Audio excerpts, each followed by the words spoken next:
Welcome back to A Celtic State of Mind. I'm Paul John Dykes, and tonight I'm joined by Sean Connolly and also Chris McElwain. We're here to talk about, at the moment, Celtic won Slovan Bratislava 0. Guys, let's start off with Liam Scales, shall we? Over to you, Sean. The man, the much maligned Scalesy. I said at the beginning of the game, we've got £10 million worth of centre-half on the bench. Scales has kept the jersey, and so far, he's the guy that separates the sides. And I'll tell you something, I'll go back to last season when Brendan Rodgers said that it's unlike anything he's seen in his coaching career. And he deserves the jersey. He's the man who's keeping us ahead. Fantastic goal by Liam Scales.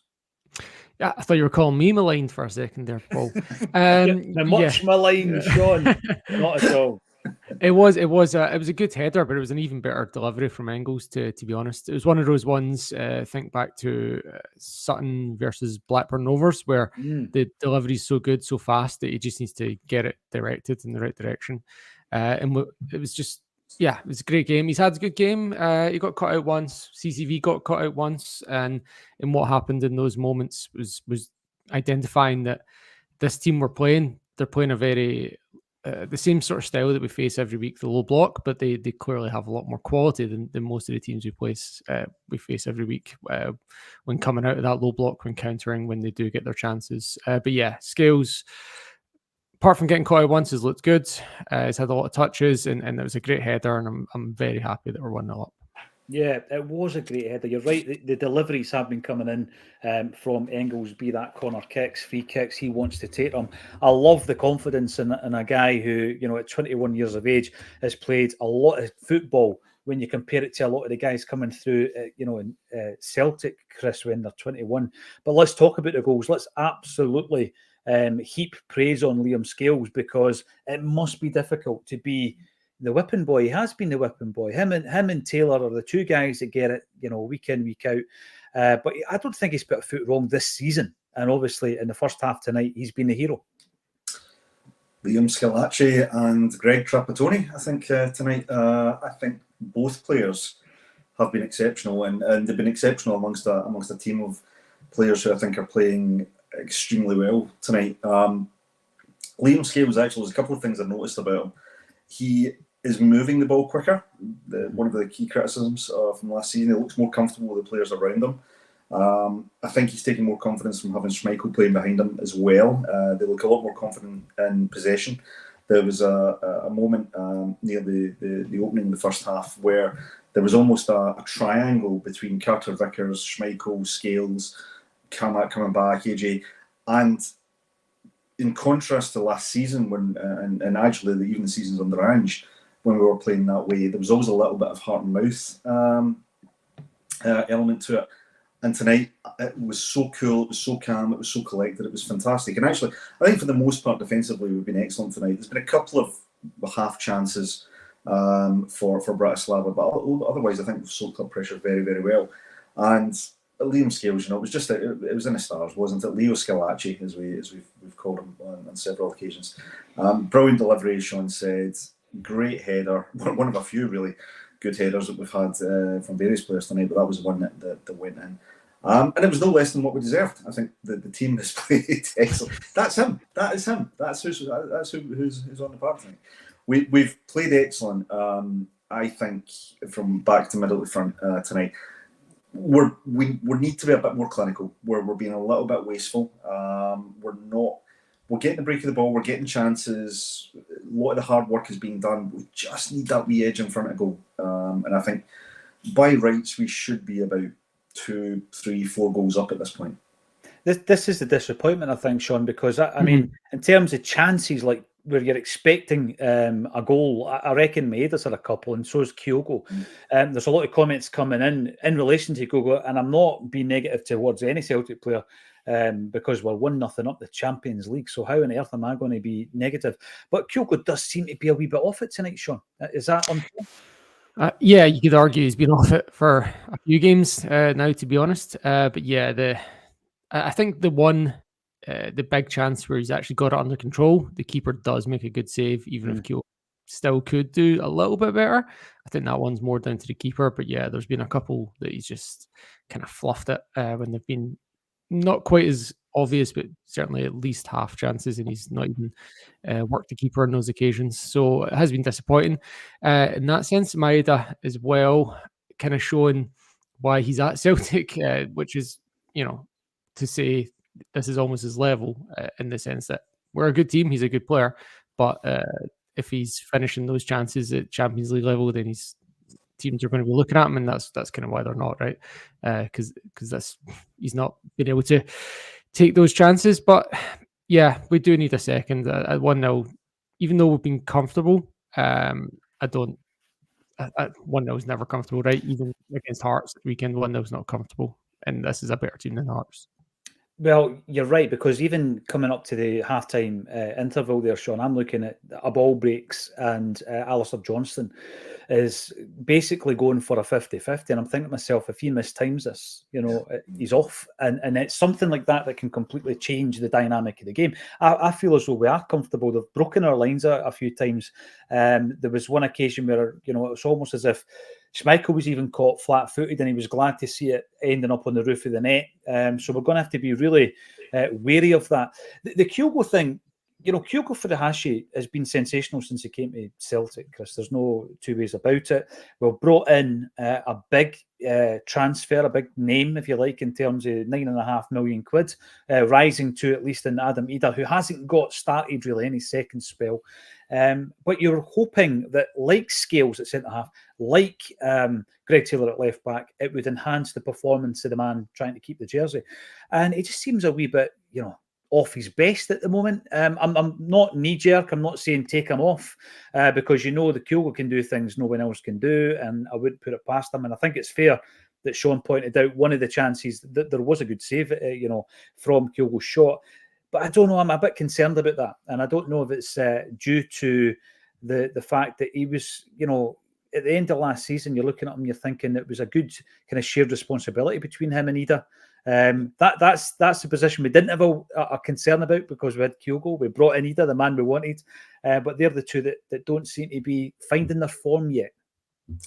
Yeah, look, strikers are always going to be judged on the goals they score. I mean, Kyogo does an awful lot of good work, but I agree. I think he's lacking a bit of an edge at the moment compared to what we've seen, and he's set the standards, right? I mean, he's been the main man in terms of providing goals over the last couple of seasons. Now, the good thing is that we're getting goals from other parts of the park, which is always a great thing to see because it takes a little bit of pressure off the striker. But what you don't want to happen is you don't want the striker to get that mental block, and I think there could be elements of that creeping into Kyogo's play. He looks desperate to score. He's snatching at chances a little bit, and I always think that's a sign of a player who needs a wee consistent run of goals, just to get that calmness, to get that composure, to get that coolness around him again. And I think this is something we'll need to keep an eye on. Now, the great thing is we do have Ida on the bench, but as you say, Ida's not really kicked on yet, and he's not had much of an opportunity to do so yet, to be fair. So let's be honest. Maybe this will be the game where Ida will come in against what looks like it could be tired defenders in the Bratislava team and actually really do something. Because watching the match tonight, and with all due respect to Bratislava, they look like a team that's in the Champions League for the first time. They do not look in any way, shape or form, based on that first half, anywhere better than any element of our team on the park.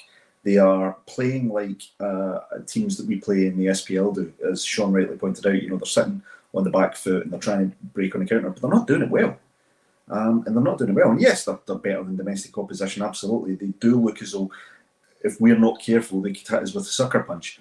Yeah. But if we could just get to grips and be more clinical and take our chances, I think we could be out of sight for this team. And actually, I would have confidence that we could go to Bratislava and actually win there as well, based on what we've seen in the first half. 45 minutes to go. We're not going to Bratislava though, mate. Yeah, I hope that doesn't come back to bite me in the backside. But we're not going back there. We're not going back there because they pumped us 5-0 at media, but it's a one-off, isn't it? It's a home game. It's a one-off, yeah, of course. God, I'm a year out of date. Yeah, of course, the Champions League format. By the way, it takes some getting used to, because I was speaking to someone during the week about Dortmund tickets. I was like, home or away, and I'm thinking, get a grip, man. Yeah, God, this is the new model. Yeah, the new model. Get a grip. Past my bedtime, guys. Okay, it's past my bedtime. I'm getting old. Hey, it's 4 a.m. here. I haven't done it. Well, that is dedication for you. Let's get some of the comments coming in. Lord Flashheart.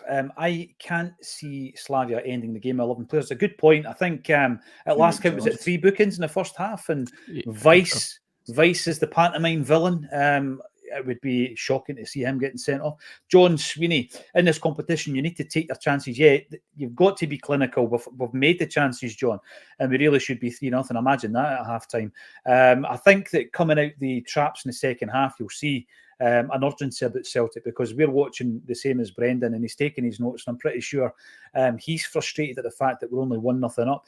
Great goal, Joe Fulham, but the forwards are a bit pedestrian. Yeah, I think you're right, and I'm not writing anybody off. We know what Kyogo can do, but hopefully, if he gets a chance early in the second half, he takes it. CJ, delighted with the effort, but Kyogo can't be missing chances like that at this level. And he scored at this level before. He scored some fantastic goals last season at this level. Mike Callaghan picking up on the fact that Slovan have been a bit of a tough task in the first half. A bunch of hammer throwers, he says. And Mike Callaghan, missing too many challenges, should be about 3 or 4 up.